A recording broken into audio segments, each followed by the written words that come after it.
Hey friends, the doctor here and I'm going to do a short follow-up video to the video I did recently on the vegan and low-fat diets. One area that I left out in that video was to talk about two groups of people who are very much at risk of the harmful effects of following those dietary guidelines. And it is sad and unfortunate, but the mainstream recommendations from our government and even health professionals is that for all Americans and all individuals, these dietary principles can be adopted and are being promoted, whether in schools, in your pediatrician's office. And that is that these diets are not healthy at all, and especially for vulnerable individuals, which are children, babies, newborns, and of course mothers and those mother who are parent to be.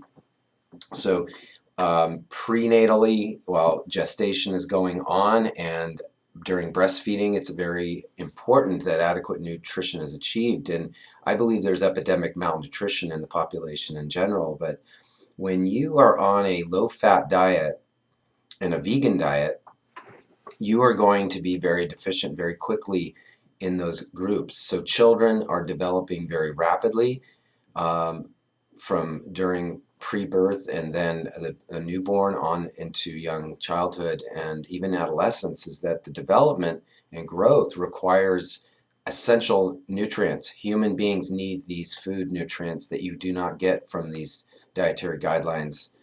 And those include fats, essential fatty acids, the cholesterol.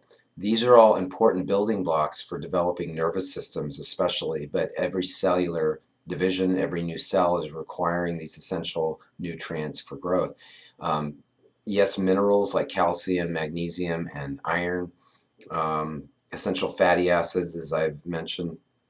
And these essential fatty acids, by the way, if you don't know what that means, these are fats that you cannot synthesize in the body from other fats. And these essential fatty acids include the omega-3s and the omega-6s, and you get them from food, small amounts in some vegan foods, vegetarian foods, but unless you're consuming animal products, you're likely to not get the type that we use most efficiently, and that is the long-chain EPA and DHA fatty acids. So, not to mention the calorie requirements that are needed for growth, proper growth that can be given, that come through fats in the diet, essential fats, and these include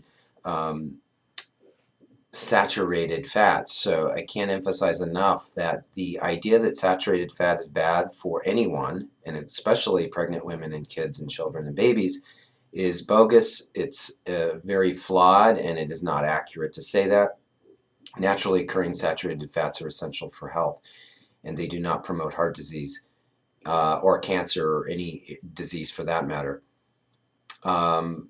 Now, obviously, so these issues with children, it also applies to those adults who are having children. And the baby and the mother's health is so vital pre-conception that, it can't be emphasized enough. Our cultures that were still respectful of the tradition of helping to support mothers and young couples before having children was that they would provide very nutrient-dense animal-based products. So organ meats were often set aside for a mother before she was going to be conceiving or even while she was pregnant. Fortunately, we've stopped eating those very nutrient-dense, vital foods that you get from organ meats. Still highly recommend them, but you might need to supplement if you're someone who's got an aversion for having, say, liver or other glandular food-based foods. Sweetbreads is a delicacy in many parts of the world still, where they use the organs, so kidney, liver, heart, spleen, what else? I'm probably missing thymus. These are loaded with essential nutrients, minerals, and cofactors that are essential for health and wellness. And by the way, there's evidence that when you consume those types of foods, it actually nourishes those areas of the body. For instance, if you eat liver, it helps your liver. Sounds simplistic, but it is true. If you eat the thymus from beef, you nourish your own thymus, which is the kind of the hub of the development of your own immune system. Let's see, what else? Kidneys, yes, kidney, eat these foods. But so also the other area is just the types of calories. When you don't eat enough fats, you're going to overconsume carbohydrates and often sugars. So pregnant women and even women in general, or men, but those that struggle with carb cravings and the desire for sugar, and as women often put on too much weight during pregnancy, this is a symptom of excess carbohydrate intake. Yes, trying to eat for baby, but when you consume a predominant of those calories, especially high carb, low fat, you're going to put on weight, and that's not healthy for the pregnancy at all. And so I'm not going to go too long on this, but I wanted to emphasize that the ideal diet, for children is not a low-fat diet. The skim, non-fat milk is not good, not to mention if it's chocolate milk with tons of sugar. And so I would encourage you to use organic, non-homogenized, fresh, local, if you can get it, whole milk, if you are going to give milk to young kids. And you might even want to look at limiting that, because it's not good, I think, to drink excessive amounts of milk. There's a relatively high amount of lactose sugar in there, which is sugar essentially.